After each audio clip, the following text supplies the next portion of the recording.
الذكر فهل من مدكر بسم اللہ الرحمن الرحیم ومن آیاتہ، اور اس کی نشانیوں میں سے ہے ان خلقکم من تراب، کہ تمہیں پیدا کیا اس نے مٹی سے، ثم پھر اذا انتم بشر، پھر تم انسان ہو، تنتشرون پھیلے ہوئے، ومن آیاتہ، اور اس کی نشانیوں میں سے ہے ان خلق لکم من انفسکم ازواجا، اس نے پیدا کیا بنایا تمہارے لیے تمہاری جانوں سے ازواجن بیویاں، لتسکنوا الیہا، تاکہ تم سکون حاصل کرو ان سے، وجعل بینکم مودۃ ورحمہ، اور اس نے بنا دیا ہے تمہارے درمیان محبت اور رحمت، ان فی ذلک لآیات لقوم یتفکرون، بے شک اس میں نشانیاں ہیں ایسی قوم کے لیے جو غور و فکر کرتی ہے، ومن آیاتہ، اور اس کی نشانیوں میں سے ہے خلق السماوات والارض، آسمانوں کا اور زمین کا بنانا، واختلاف السنتکم، اور تمہاری زبانوں کا مختلف ہونا، والوانکم، اور تمہارے رنگوں کا، ان فی ذلک لآیات للعالمین، بے شک اس میں نشانیاں ہیں جاننے والوں کے لیے، ومن آیاتہ، اور اس کی نشانیوں میں سے ہے منامکم باللیل والنہار، تمہارا سونا رات اور دن کو، وابتغاؤکم، اور تمہارا تلاش کرنا من فضل ہی اس کا فضل، ان فی ذلک لآیات لقوم یسمعون، بے شک اس میں نشانیاں ہیں ایسی قوم کے لیے جو سنتی ہے، ومن آیاتہ، اور اس کی نشانیوں میں سے ہے یریکم البرقا، وہ دکھاتا ہے تم کو بجلی، خوفا و طمعا، خوف دلاتے ہوئے اور لالچ، وینزل من السماء ماء، اور وہ اتارتا ہے آسمان سے پانی، فیحیی بہ الارض بعد موتها، پھر وہ زندہ کرتا ہے اس کے ذریعے زمین کو اس کے مردہ ہونے کے بعد، ان فی ذلک لآیات لقوم یعقلون، بے شک اس میں نشانیاں ہیں ایسی قوم کے لیے جو عقل رکھتی ہے۔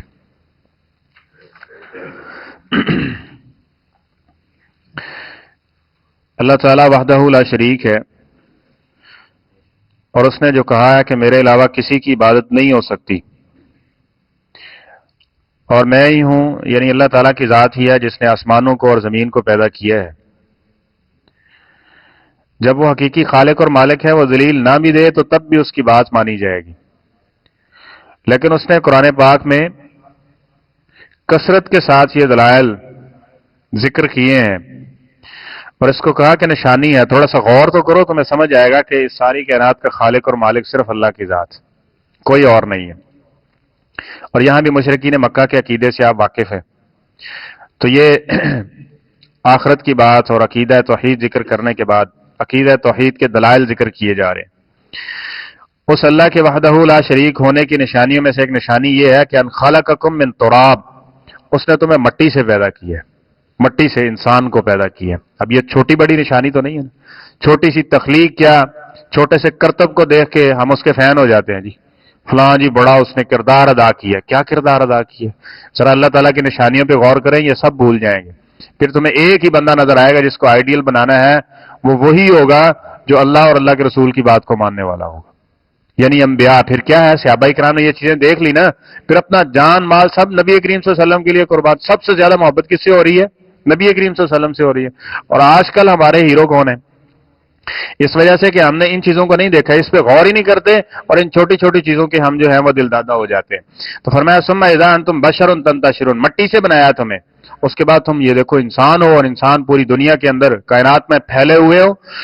ومن آیاتہ ان خلقکم من انفسکم ازواجا، اور فرمایا کہ اس کی نشانیوں میں سے ایک نشانی یہ ہے کہ اس نے تمہارے لیے یہ توالد و تناسل کا، اور یعنی خاندان کے آگے بڑھنے کا یہ ایک سلسلہ بنایا ہے، اور اس کے لیے تمہاری بیوی کو اللہ نے پیدا کیا، اور جنت کے اندر بھی جناب آدم علیہ الصلوۃ والسلام اور جناب حوا علیہ السلام، اور فرمایا تمہاری بیوی کو اس نے بنایا کس لیے؟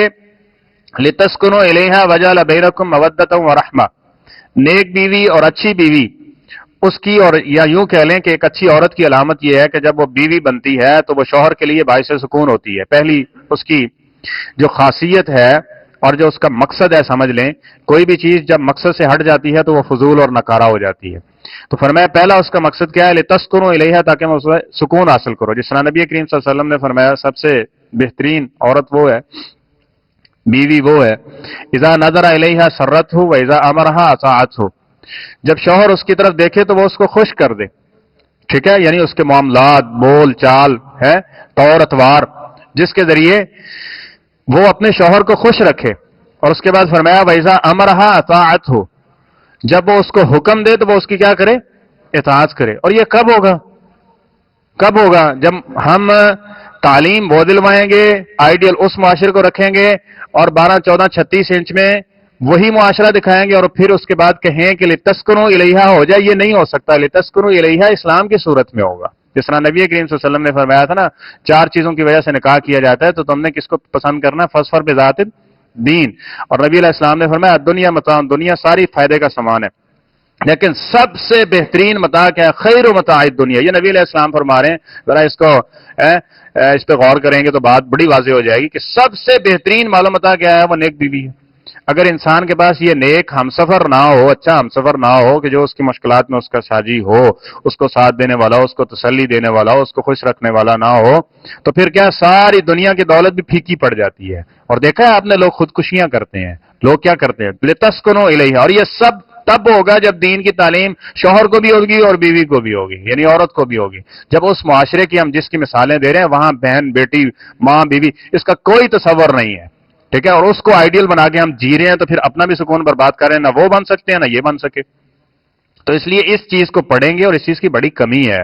تو فرمایا لِتَسْكُنُوا إِلَيْهَا، تاکہ تم اس سے سکون حاصل کرو. پہلی چیز یہ ہے وَجَعَلَ بَيْنَكُم مَّوَدَّةً وَرَحْمَةً. اور دوسرا کیا ہے کہ ہم نے تمہارے لیے محبت اور رحمت کا ذریعہ بنا دیا ہے. محبت اور جائز محبت جو ہے اس سے بیوی سے زیادہ اور کہیں، یہ ساری جھوٹی چیزیں اور زبانی باتیں ہیں. تو فرمایا کہ ہم نے تمہارے لیے محبت کس میں رکھی ہے؟ یعنی نکاح کی صورت میں رکھی ہے. نکاح کے علاوہ جو بھی تعلقات ہوں گے وہ کسی صورت نہ انسان کو دنیا میں باعث سکون ہو سکتے ہیں، آخرت میں تو وہ جو ہے سزا کا باعث ہے ہی ہے. فرمایا ورحمہ، اور تیسری اس کی خوبی یہ ہے کہ وہ رحمت و شفقت والی ہوتی ہے. مفسرین نے لکھا ہے اس کا تعلق یعنی اولاد کے ساتھ ہے، یعنی وہ رحمت اور شفقت والا معاملہ اور اسی طرح مودت اور سکونت والا معاملہ وہ ان چیزوں کے ساتھ متصف ہوتی ہے. تو ان فی ذلک لآیات لقوم یتفکرون. اب فرمایا کہ یہ ہم نے تمہیں اتنی بڑی نعمت عطا کی ہے، غور و فکر کرنے والوں کے لیے اس میں کیا ہے؟ بہت بڑی نشانی ہے کہ ایک مخلوق ہے، ہم نے اس کو تمہارے تابع کر دیا ہے. اور رجال قوامون علی النساء، اور ساتھ میں کہہ دیا ہے کہ اگر وہ عورت اپنے شوہر کو راضی نہیں کر سکتی تو وہ تہجدیں پڑھے، جو کچھ مرضی کرے، اس وقت تک رب راضی نہیں ہوگا جب تک اس کا شوہر اس کے اوپر راضی نہیں ہوتا. اور مرد کو بھی کہا کہ تم نے بھی کیا کرنا ہے کہ جو تمہارے معاملات ہے، جس طرح کھانا پینا معاملات یہ سارے اسی طرح تمہارے اس کے ساتھ بھی ہونے چاہیے، یعنی اس کے ساتھ اچھا سلوک ہونا چاہیے. اور میرا آیات تھی اور اس کی نشانیوں میں سے ایک نشانی یہ ہے خلق السماوات والارض، اس نے آسمانوں کو بنایا اور زمین کو بنایا. اللہ نے اس کی کئی جگہ پہ مثالیں دی ہیں، تو غور کریں ذرا. فرمایا بنایا تو ہے، تھوڑی سی اس میں دراڑ ڈھونڈ دو، کوئی سوراخ اس میں ڈھونڈ دو، کوئی شگاف اس میں ڈھونڈ دو. یہ آسمان اللہ تعالیٰ نے بنایا. فرمایا واختلاف السنتکم والوانکم، اب یہ کون کوئی ہے دوسرا جو ایسا کر سکتا ہو. اور اس کے بعد فرمایا ہم نے تمہیں پیدا بھی کیا اور تمہاری زبانوں کو بھی مختلف رکھا. کچھ جو کون سی زبانیں بول رہا ہے، کتنی زبانیں ہیں جو اس معاشرے کے اندر جو ہے وہ بولی جا رہی ہیں، اور ہر زبان کا لہجہ، مٹھاس، اور پھر اس سے بھی بڑھ کے ہر آدمی کے بولنے کا طریقہ. آج تو جو سائنس ہے وہ بھی یہاں تک پہنچ چکی ہے کہ وہ انسان کی آواز کو لیتے ہیں اور اس کے بعد یہ بتا دیتے ہیں کہ یہ آواز کس کی ہے. ایک آدمی کی آواز دوسرے آدمی سے ملتی نہیں ملتی. فرمایا واختلاف السنتکم، تمہاری زبانوں کا مختلف ہونا، والوانکم، اور تمہارے رنگوں کا مختلف ہونا. اور کہاں جن نے دنیا کی سائنس اور ٹیکنالوجی پڑھی ہے اور وہ ڈرون کے نظریے کے قائل ہے، ملحد ہو چکے ہیں، اللہ کی باتوں کو نہیں مانتے. ذرا اس کو پڑھ کے تو دیکھیں کہ ایک یہ اللہ تعالیٰ نے جو نظام اس کی باریکی کو دیکھیں گے تو کہنا پڑے گا کہ اللہ اکبر بھی ہے، الحمدللہ بھی ہے، اور سبحان اللہ اس کی تعریفیں بھی اسی کی بنتی ہے. اور اس کے بعد فرمایا والوانکم، تمہارے رنگ مختلف ہیں، ایک آدمی کا دوسرے آدمی سے رنگ، ہر سفید دوسرے سفید سے مختلف ہے، ہر سیاہ ہے تو ہر سیاہ دوسرے سیاہ سے مختلف ہے، ہر ایک چیزوں کے اندر. تو ان فی ذلک لآیات، تم یہ سمجھتے ہو کہ یہ کچھ بھی نہیں ہے، یہ اس میں ہر کسی کا اختیار ہو سکتا ہے. اگر ہر کسی کا اختیار ہو تو ہر کوئی اپنے آدمی اپنی پسند کا اور اس میں میل جول اور اس میں ایک دوسرے کے ساتھ بناوٹ اور جتنی بھی دنیا کی چیزیں انسان کی تخلیقات ہیں وہ ایک دوسرے کے متشابہ ہیں، لیکن اللہ تعالیٰ کی دیکھ لیں تو فرمایا ان فی ذلک لآیات للعالمین، پورے جہان کو دعوت ہے، جاننے والوں کو دعوت ہے کہ آؤ ذرا سمجھو، دیکھو کیا اللہ کے علاوہ کوئی ایسا بندہ کر سکتا ہے، کوئی ایسی ذات ہے جو دنیا میں ان تبدیلیوں کے اوپر یا ان چیزوں کے اوپر قادر ہو. ومن آیاتہ منامکم باللیل، اور اس کی نشانیوں میں سے ایک نشانی یہ ہے کہ وہ تمہیں رات کو سلا دیتا ہے، والنہار وابتغاؤکم من فضلہ، اور دن کو جگا دیتا ہے اور اس میں تم اس کا فضل تلاش کرتے ہو. نیند کتنی بڑی نعمت ہے، نیند ہے دن ہونا. جب دن یہ سردیوں کے دن ہے، جھڑی لگ جاتی ہے نا، سورج نہیں نکلتا، تو دن کی قدر و قیمت کا، اہمیت کا اندازہ ہوتا ہے. اور پھر جب سارا دن سے انسان تھک جاتا ہے، چکنا چور ہوتا ہے، جسم سے اس کی دردیں اٹھ رہی ہوتی ہیں، اور پھر یہ نیند، یہ سکون، یہ بستر، یہ کتنی بڑی نعمت ہے. تو فرمایا ان فی ذلک لآیات لقوم یسمعون، سنا کرو قرآن پاک کی آیات، سنا کرو ان چیزوں کو، تو تمہیں واقعی یعنی ان چیزوں کا تعلق سننے کے ساتھ بھی ہے. جس طرح نبی کریم صلی اللہ علیہ وسلم نے بھی فرمایا نا، جب تم بیٹھو تو اس اللہ وحدہ لا شریک کی وحدانیت کا ذکر کیا کرو، ہمارا خالق یہ ہے. واما بنعمت ربک فحدث، ایک سکون کے لیے یہ بھی چیز ضروری ہے کہ اللہ کی نعمتوں کا ذکر کیا جائے.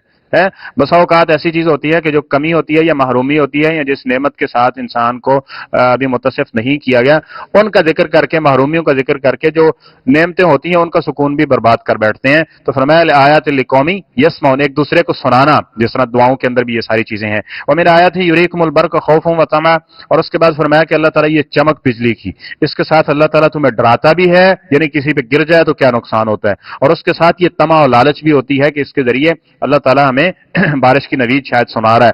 تو فرمایا وَيُنَزِّلُ مِنَ السَّمَاءِ مَاءً فَيُحْيِي بِهِ الْأَرْضَ بَعْدَ مَوْتِهَا، اللہ آسمان سے بارش برسا کے اس زمین کو زندہ کر دیتا ہے، زندہ کر دیتا ہے. اب دیکھیں انسان جتنا بھی ترقی یافتہ ہو جائے، تھوڑا سا غور کریں، اگر بارشیں نہ ہوں تو یہ ساری ترقی دڑام تختہ ہو جاتی ہے. ابھی یہ معاملات ہیں تو بیماریاں پھیل رہی ہیں، یہ سارا کچھ موسم ابر آلود ہے. کیا ہے یہ؟ اگر ایک بارش ہو جائے تو ساری چیزیں کیا ہو جاتی ہیں؟ دھل جاتی ہیں. تو یہ کس کا کمال ہوا پھر؟ ہے نظام تو پھر اللہ ہی چلا رہا ہے نا. تو ایویں انسان چھوٹی سی تخلیق کر کے یا کوئی چیز بنا کے سمجھتا ہے کہ میں اللہ بن گیا ہوں، وہی فرعونی نظریہ اپنے میں لے آتا ہے کہ انا ربکم الاعلی، اور وہی کیا نام ہے قارونی نظریہ کہ یہ جو مجھے دیا گیا یہ سارا کچھ میرے ذہانت اور میری فطانت اور میرے علم کی بدولت مجھے دیا گیا ہے. نہیں بھائی، سب کچھ مل جائے، جب تک اللہ تعالیٰ کی رحمت ساتھ میں شامل حال نہیں ہوگی وہ فائدہ مند نہیں ہو سکتا. تو فرمایا وہ اللہ ہے جو اس زمین کو مردہ ہونے کے بعد دوبارہ سے بارش کے ذریعے زندہ کر دیتا ہے. ان فی ذلک لآیات لقوم یعقلون، کہاں ہے عقل والے، سمجھ بوجھ رکھنے والے؟ ان آیات پہ، ان چیزوں پہ ذرا غور کریں، سمجھیں، پھر بات سمجھ آئے گی اور دنیا کا حقیقی سکون بھی میسر آئے گا، اور اللہ تعالیٰ کی معرفت سے انشاءاللہ اخروی سکون بھی انسان کے لیے ہوگا. اللہ کریم ہمیں ان آیات پہ غور و فکر کرنے، اور پھر جو قرآن پاک کا مصداق ہے، جو مقصد ہے، اس کو سمجھنے، اس پہ عمل پیرا ہونے کی توفیق عطا فرمائے. صدق اللہ العظیم.